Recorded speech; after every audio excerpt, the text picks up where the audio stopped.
Update, brought to you by Simcox Advocates, advising businesses and families since 1949. Visit simcox.com or call 690 300. Manx Radio's Update with Andy Wint.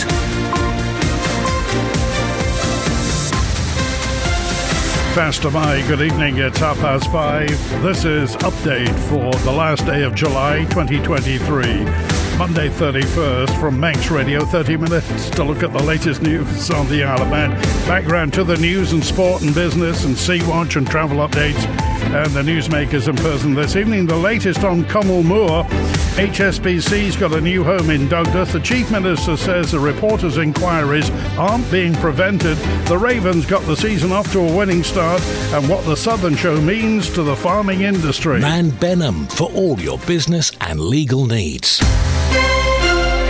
First of all, at 29 minutes ahead of 6 o'clock, the Update News headlines. Faster My, Dave Moore. Faster My, a Cummal Mooar residents appealing to the Health Minister to keep the home open rather than replacing it with a new facility. Mary put the plea to Laurie Hooper on today's Manx Radio's Man in Line after Manx Care announced last week that the home will close in the next 2 years before a replacement is ready. Anyone in the Isle of Man receiving post from the UK which doesn't have the new barcode stamps could be facing a surcharge.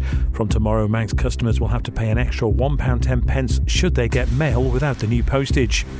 It's hoped having a bank on the High Street in Douglas will attract more customers. Lieutenant Governor Sir John Lorimer officially opened the new-look HSBC on Strand Street this morning. Elsewhere, 3 of the UK's biggest unions have brought to an end the threat of any future strike, having accepted a pay rise of 6.5% for teachers and head teachers in England. More funding for schools is included in the deal, but they say their campaigning for a better system continues. The daughter of a British pensioner freed from a prison in Cyprus where he'd been sentenced for killing his seriously ill wife says it's like her heart's been put back together. David Hunter says Janice had begged him to end his life. And a Tory MP has accused the UK Prime Minister of being on the wrong side of history over his decision to grant 100 new oil and gas licences in the North Sea. Campaigners claim it contradicts environmental promises, but Rishi Sunak believes it'll promote energy security. Those are the Update News headlines. The next bulletin is at 6. Man Benham. Contact us by phone, video call, email or face-to-face. We're happy to connect with you. Manx Radio Weather with Manx Glass and Glazing. Goromaya, thank you, Dave. From the Ronaldsway Met Office, still that strong wind warning out in the North Irish Sea. State of sea is slight or moderate. And the weather this evening, cloudy with the hill fog and some drizzle on a fresh southwesterly. Overnight minimum 13. The matrix signs at Sulby, Hilbury, Ramsey, Bagarrow and Barrule Park are all showing fog on the mountain road. For tomorrow, Jamert, Tuesday, showers at first, then it's going to be dry and cloudy with a fresh west to southwesterly, falling light and veering southerly, up to 19 tomorrow. A wet evening then and a wet night and a fresh easterly and 13 Celsius. For Ukraine, Wednesday, any rain will gradually die out as the wind turns northerly and we're up to 18 degrees on Wednesday. Low water was a little over 5 minutes ago. The tide has turned. Sunset 20 past 9. High tide 19 minutes past 11. Sunrise 5:30 tomorrow morning. And the morning low water at 16 minutes to 6. Manx Glass and Glazing can supply and install single, double and triple glazing. Call 674 573 or visit the showroom on the Snugborough Trading Estate. A resident at Cummal Mooar urged the Health and Social Care Minister to keep her home open for as long as possible. Last week, Manx Care announced the Ramsey facility will be closing within the next 2 years before any replacement facility is built, and that existing plans for its replacement had been scrapped. Well, in somewhat of a contradiction, Laurie Hooper MHK told Mary it will be his intention to keep Cummal Mooar open until something new is built. It is a home. And it's a home to the residents who live here. We are treated as if it's our home. People are so kind to us and so good. I can't tell you how much I enjoy it. All the worry is taken off our backs. It's very, very easy for us to cope. the intention to replace that facility with a new facility is still very much there. So the plan itself hasn't changed. Cummal Mooar at some point in the future will close and it will be replaced with a different building. What's happened now is it's almost like we're in this grey area where we're not quite sure when that's going to happen. And partly that's because we didn't get the funding approved from Treasury like we were hoping to in the budget this year. Partly it's because we've been told to go through this new Treasury process, which has given us the opportunity, I think, to double check what we're proposing to build is definitely the right thing. But ultimately it's also because running Cummal Mooar as a home is costing Manx Care quite a lot of money every year to keep it operating. So for every year that this is delayed by, it ends up costing us quite a bit of money. And so really it's in everyone's interests to get this resolved quickly. When's it going to close? And that is the, in this case, multi-million pound question, unfortunately, is Manx Care have obviously made this decision that they've announced. I'm not quite sure it's as black and white as that. So my intention, as I've said a few times already publicly, is my intention would be to see if we can keep Cummal Mooar open until the replacement facility has been built. That is definitely what I'd like to do. So that's the conversation I'm having with Manx Care at the moment, is to say, how do we make that happen? How do I make sure that we keep the facility open whilst we are getting the new facility running and the new approvals? Place to come into, because we know what it was like. Things surely could be updated. Not spend on a new building. Why can't you just update the existing one that's here? One of the Isle of Man's biggest agricultural events, the Southern District Agricultural Show, took place across the weekend. Among the winners, the family of Kiri Kermode at Orrisdale Farm in Ballasalla. She explains what it means to the farming industry to have events like this during the year. For us to stand in second, I'm absolutely made up for my family. They work so hard. Like you say, in January, February, it's pretty miserable. And to see them lambs born and getting them up and drinking and then turning them out to the spring grass. The Isle of Man is a good grass growing place, albeit this year it was a bit hot and the grass hasn't grown so well. So it has been a worry whether they'd be in show condition. But to stand in that first reserve position, he'll be absolutely made up. And same with the dairy cows. They're up every day at 5 o'clock to milk those cows. They get no break. Presumably, tomorrow just another day on the farm. Absolutely is, yeah. Up to feed the stock, make sure everybody's settled after being at the show, and then come and maybe enjoy a few hours talking to fellow farmers around the showground, putting the world to rights and seeing what the future holds with agriculture. It is a lonely job, farming, so it is nice to come and catch up with friends. You might not have seen them for a year, but also it's a shop window for many of these breeders that are in the show ring. You know, they've seen this lovely bull calf or a heifer calf at the show, they'll follow it through to maybe purchase it to add to their herds, whether it be the dairy or the beef sections. And same with the stock. In the autumn sales, the female sheep and rams will be sold, and if you've got rams you've brought to the show, people are able to have a look around, maybe pick out or keep an eye on one, and then follow it through to the sales in September. And the hard work that the Southern District Show have put in to rearrange the showground as well, to make it comfortable for everybody to get about, and also for Ian and Sarah the show president this year, Ian the Manx NFU president. It's a real privilege, absolute privilege to be asked to judge, and they are representatives of the farming community. They both work together at the Manx National Farmers Union. They are the voice of the farmers.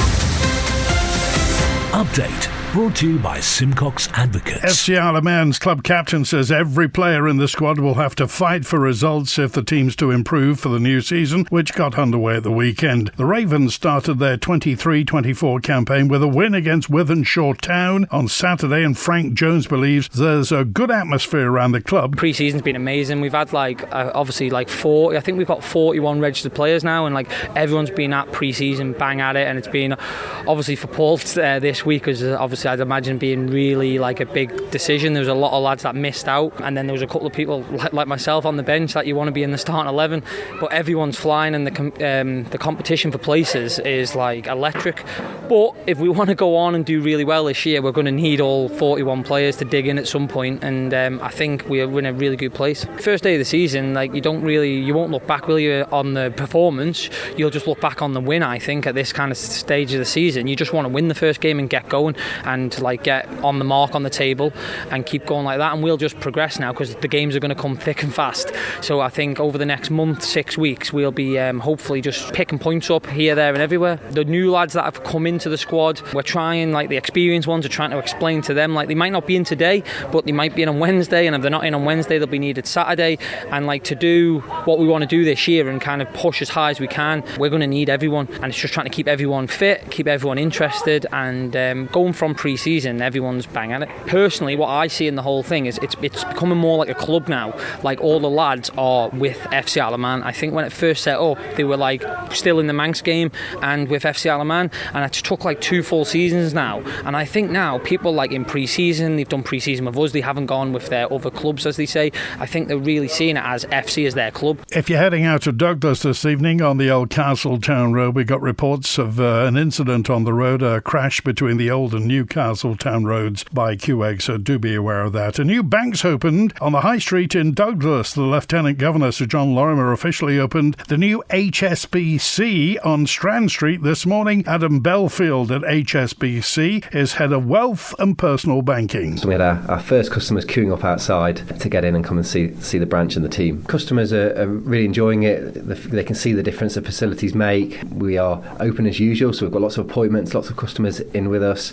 Lots of customers coming to have a look around as well, so we've been giving them some drinks and some cakes, and the feedback's been really positive, and certainly around it being on the High Street. With it being on the High Street, do you expect that you'll see more footfall in the next coming days? Yes, absolutely. I think it's great news for HSBC, but also for the Isle of Man and Douglas High Street. We certainly expect to see more customers. Lots of customers come through our doors every day, and I hope that'll be even more. So it'll be great for us and the surrounding businesses as well. We've adjusted our opening hours to reflect the footfall on the High Street and on a Saturday as well. So our counter service is now open longer until 5 o'clock, and we've adjusted our Saturday hours 10 till 3. And we've got some open days throughout August to come talk to us around mortgage borrowing and their needs in that area. We've got a financial planning day for people to look at their savings, their investment needs, and also a back to school day to welcome some children to banking and perhaps open their first bank account. Lots of our customers enjoy banking online and prefer to do smaller transactions online, but actually the investment in the High Street is something we're really proud of, so our customers can come and talk to us if they've got those simple queries. We've got an open banking hall downstairs where customers can come in and have those simple conversations, quick and easy transactions with us alongside our counter service. But for those more private, perhaps intimate conversations that they need to have with their bank, we've got some meeting rooms and private areas on the first floor. We have a lift which is for our customers to get to the first floor. We also have a gender neutral accessible toilet on the floor, and a couple of meeting rooms have also been designed to be wheelchair accessible, so very much designed with everyone in mind. Sea Watch with the Isle of Man Steam Packet Company. Motor ship Ben McCree left Heysham at 18 minutes past 2. She'll be weaving her way through the fog at the moment into Douglas in the next 10-15 minutes or so, onto the link span out at 7:45. Arriving in Heysham at 11:30 tonight. The overnight departure from Lancashire, 2:15 a.m, back to Douglas at 6. The high-speed craft Manannan departed Douglas at 17 minutes past 3. She's in the Mersey now, will be on the link span in Liverpool at about 6:05, departing at 7:15, back to Douglas at 10 tonight. Tomorrow morning's departure, 7 a.m, Manannan heads to Dublin, and 8:45 Ben McCree to Heysham. Follow the Steam Packet on Twitter for the latest sailing information.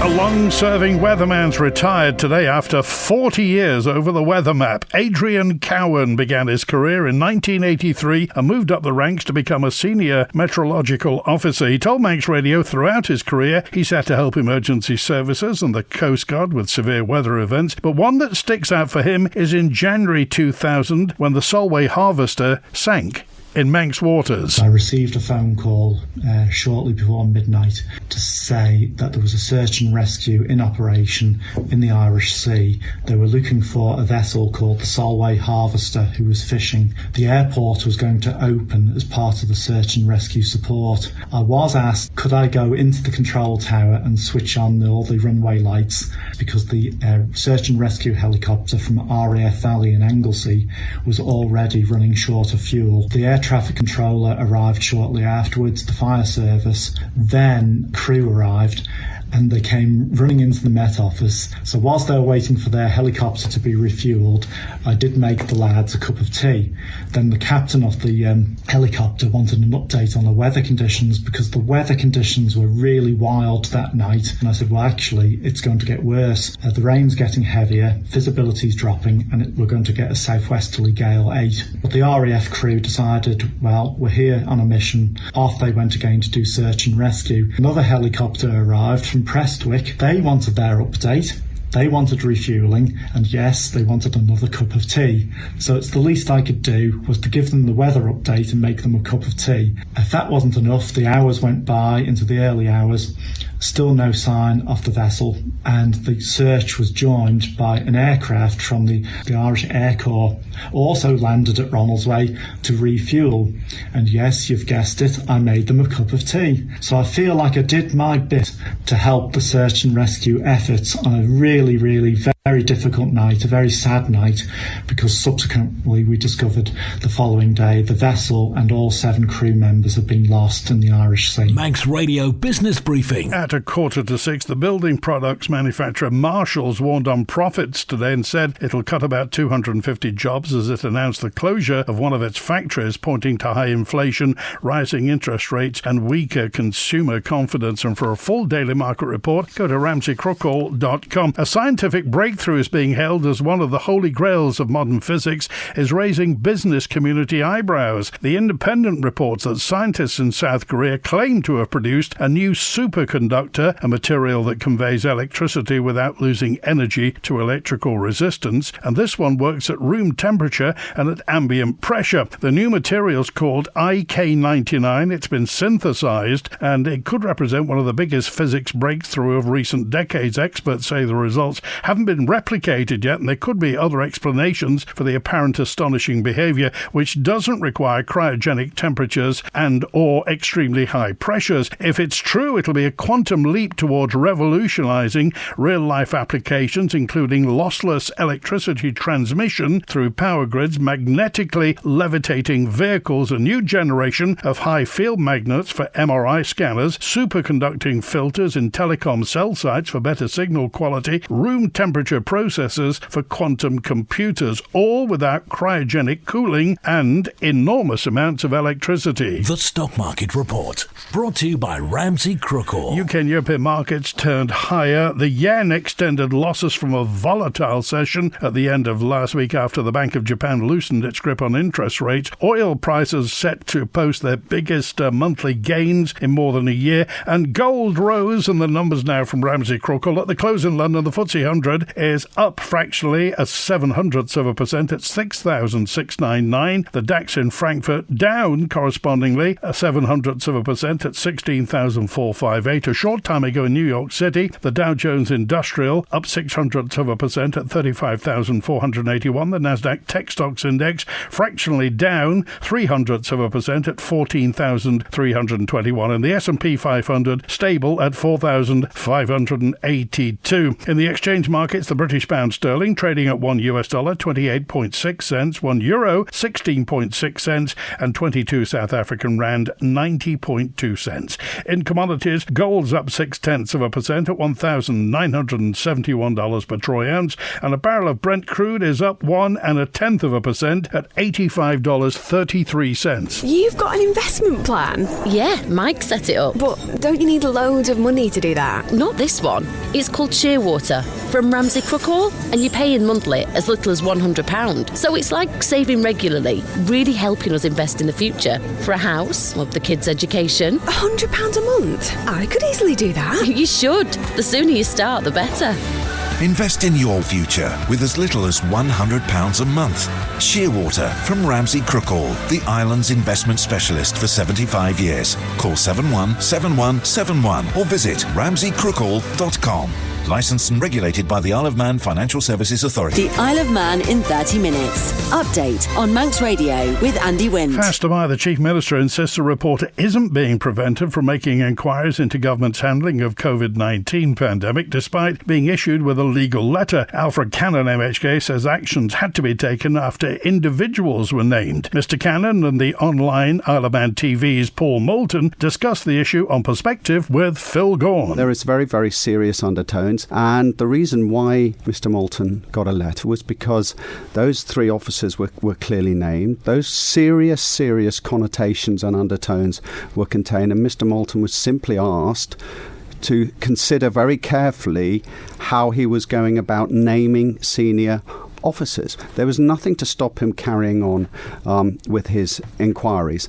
And I think we have to take these matters seriously Phil, Mr. Moulton is not the first and will not be the last to consider there's been some form of conspiracy in government, and nobody is stopping him accessing freedom of information requests. If, having read all this stuff on Monday and Tuesday, or Monday or Tuesday, whenever the information is released to you, if you read that actually you've got it completely wrong, I'll apologise. Of course. I mean, I'm only trying to do my job. The government is there to do their bit, but the Freedom of Information Act is very clear. We're all entitled to this information. And I'm sorry, I don't buy the fact it's coming out tomorrow or Tuesday as just one of those amazing coincidences. I don't think it would have happened like this unless we were sitting here today and possibly you've had maybe some help to get things moving. I hope so, because you do want honest, open, transparent government. Manx Radio Sport. Best of my, Rhiann Evans. Best of my, good afternoon. Well, starting in cricket, and the Isle of Man women's cricket team is in action once again today as they seek to beat Austria 3-0. The Manx side won the first 2 games over the weekend. The Isle of Man won the opener with 19 balls to spare and then bowled out the hosts in the second, taking victory by a couple of wickets. After today's match, the squad travels to Romania to take part in the Continental Cup, which begins tomorrow. Elsewhere, and a local baton twirler has become the first Manx competitor ever to be crowned British Open champion. 16-year-old Faith Challoner took the title at the British Open Championships in London recently, but wasn't the only Manx athlete to impress. Emily Slevin bagged herself 2 second places and a 7th place at the competition, and now has her sights set on competing in the Nations Cup in Liverpool next month as part of the United Twirl England squad. 12-year-old Maisie Belcher-Smith also had success at the Open Championships. She brought home 2 second-place results along with her dance partner Faith. And before the British Open, Ireland competitors shone at the National Final Championships in London in May, bringing home a whopping 15 top 7 placings. 17-year-old Henry Slevin garnered 3 national champion titles, with his older sister Emily bringing home 1 national title for herself and a champion title. And Dean Harrison is to race a Ducati 916 at the forthcoming Manx Grand Prix. The 3-time TT winner will compete in the Classic Superbike race at this year's event, which celebrates its centenary. He took the machine to a number of victories at a recent meeting at the Oliver's Mount Circuit in Scarborough. Manx Radio Travel, driven by Quayside Tyres and Service Centre. Inbound at Ronald's Way, the 5:25 Loganair from Manchester won't be in for about another 5 minutes or so. Then inbound the 7:55 5-8 Loganair from Liverpool on time. The 10 past 8 Loganair from London City is on time, and the 25 to 9 EasyJet from Gatwick currently showing on time. Outbound the 5:30 EasyJet to Liverpool went out on time. Then it's the 6 o'clock Loganair to Liverpool, the patient transfer plane, on time, and the 5 past 9 EasyJet to Gatwick. On the roads, Douglas Road Ballasala's got 24-hour 2-way traffic signals for duct laying, and at Blackboard's 24-hour 3-way signals for friction surfacing and line painting. Temporary lights at Bulgham on the Coast Road for wall repairs. At Glenmona, temporary lights on the Coast Road for patching works. Ballagorn Road, Boldrines closed for drainage work. Groutle Road closed in Oncombe between Harbour Road and Fairway closed for gas upgrades. Garth Road closed between Tossaby Road and the Foxdale Road in Foxdale. East Quay closed in Peel between House of Manannan and the Road Bridge. The Ballymena Road in Derby's got phase closures. Temporary lights on Victoria Road, Douglas at Falconcliffe Terrace Junction. And York Road's closed in Douglas between Woodburn Road and Ballaquail Road. Annika Road and Cushag Road are closed in Farm Hill for resurfacing. H&HMotorcycles.im for all your motorcycle requirements. Southgate Industrial Estate, opposite Quayside Tyres. Call 665646.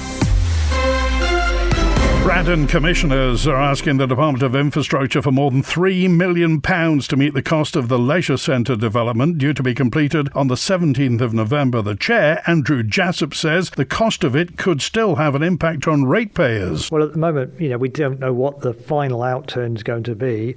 Obviously, part of the problem that we've had is because of the delay, we've had no income. So we're actually now repaying the borrowings already out of money that we don't have, if you understand. So first of all, we have to petition the department to be able to raise a special rate, and we don't know, what the outcome of that application is going to be. So, say we're successful, then when it comes to setting the rate later this year, then as part of the discussion we'll be looking at, well, do we put a little bit on the general rate so everybody pays a bit towards the additional cost, or do we actually sort of say all the additional cost, the capital and the borrowing, the interest on that borrowing is paid for just by the non-residential ratepayer in the parish? If we are successful, with our application to raise a special rate, then yes, the residential ratepayer will be protected from a large increase in the rates. But if we don't get permission, then as a worst case, we're looking at probably something like a 20% increase next year, just to cover our costs of the project. That doesn't take into account any other increases that may be passed on to us, or any additional charges that are passed on to us by central government. Update brought to you by Simcox Advocates, advising businesses and families since 1949. Visit simcox.com or call 690 300. Bird flu has been sweeping across seabird colonies on the Isle of Man, but there's no cases in kept birds, so no need for restrictions yet. In recent weeks, more than 300 dead birds, including gulls, guillemots and gannets, have been collected from beaches by the Department of Environment, Food and Agriculture. Here's the Isle of Man's chief vet, Amy Beckett. Yeah, so unfortunately we are still getting a number of dead seabirds washed up onto the beaches all across the island, but concentrated more on the south and west coast.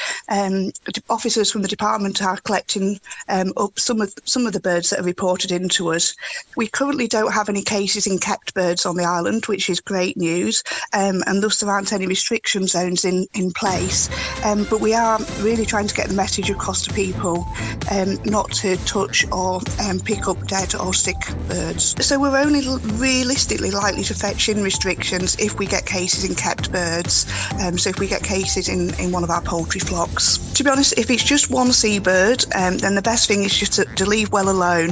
If they come across multiple dead birds, we are asking people to report those in to the department on the agricultural email address or on 685 844, and then we will make a risk assessment and go out and collect them if we feel it's necessary. So the risk to the general public is very, very low, but it is a zoonotic disease, so can pass from birds to people, and that's why we're asking people, not to pick up sick or dead birds, just to make sure that risk does stay very low. And I'd just like to say as well that if people eating well-cooked poultry and eggs, that's perfectly safe to eat. There's no concern there. That's it from Update Tonight, brought to you from the resources of Manx Radio's news department. Thanks to newsreader Dave Moore, producer Rhiann Evans. I'm Andy Wint. Back tomorrow at 5:30. WINT.